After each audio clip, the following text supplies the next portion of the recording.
Tout à fait. Vous êtes un professionnel. Oui. Depuis quand vous êtes professionnel? Depuis 2006. Donc si je dis que vous ne manquez pas d'expérience, nous sommes d'accord? Tout à fait. Bien. Donc vous saviez pertinemment que ces déchets, ils devaient être déposés à la déchetterie. Je suis tout à fait d'accord. Donc vous avez commis les faits en parfaite connaissance de cause. Ah oui, je reconnais mes faits. De toute façon, je les ai toujours reconnus. Je reviens pas là-dessus. C'était une pratique régulière de votre part? Ah non. Non, non.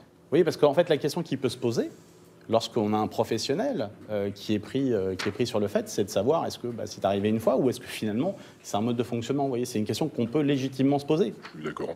Et qu'est-ce que vous en pensez? Non, non, non, je travaille avec une décharge. Je vis tous mes déchets dans une décharge. D'accord. Simplement sur votre situation, donc vous avez fait état de votre situation financière. Alors moi j'ai relevé effectivement une contradiction puisque vous avez une déclaration de chiffre d'affaires, donc je vous remercie de me faire remarquer effectivement que le chiffre d'affaires c'est pas le bénéfice, ça j'avais bien intégré cette notion-là, mais par contre il y a une incohérence entre le niveau effectivement de bénéfice qui ressort de vos déclarations et par contre le report qui est fait sur votre feuille de déclaration d'impôt sur le revenu puisque vous avez des revenus qui sont strictement égaux à zéro si vous voulez. Donc il y a manifestement une incohérence. Donc vous en pensez quoi?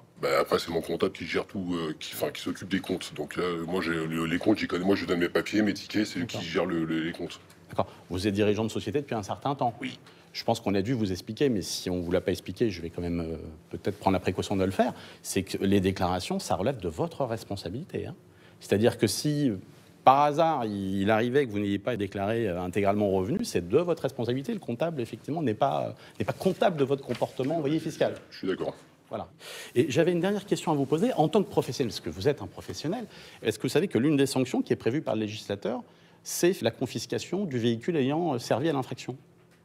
Non, je ne savais pas. Qu'est-ce que vous en pensez, monsieur? Ça me compliquerait beaucoup la vie. Oui. Parce que j'ai qu'un camion pour travailler. Donc plus de travail. C'est votre outil de travail. Bien sûr. Donc ça, vous ne le saviez pas? Non, non, c'est... Voilà. Maintenant, effectivement, vous êtes pleinement informé de cette peine complémentaire que le tribunal est susceptible de prononcer.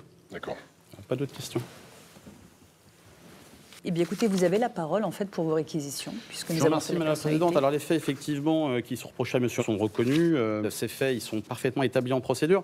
Et finalement, ce dépôt sauvage de déchets vient illustrer un phénomène auquel est confronté le département de la Seine-et-Marne, comme d'autres départements, à savoir de nombreux déchets qui sont déposés dans des lieux non autorisés et qui portent atteinte à l'environnement de nos concitoyens, ce qui a des conséquences importantes, de façon générale, pour les collectivités territoriales, parce qu'elles doivent consacrer un budget important à l'enlèvement, et ce, aux frais du contribuable. Alors là, ce n'est pas le cas, puisque monsieur a eu la bonne idée d'écouter la personne qu'il avait pris sur le fait en enlevant les déchets qu'il avait déposés de façon sauvage. Mais les statistiques sont assez désagréables, en ce sens que la majorité, effectivement, des infractions en la matière se trouvent classées sans suite, tout simplement parce qu'on n'arrive pas à identifier les auteurs, sauf à disposer de l'exploitation d'une vidéosurveillance, d'un appareil, d'un piège, effectivement, photographique, ou, effectivement, de ce que je qualifierais de facteur chance.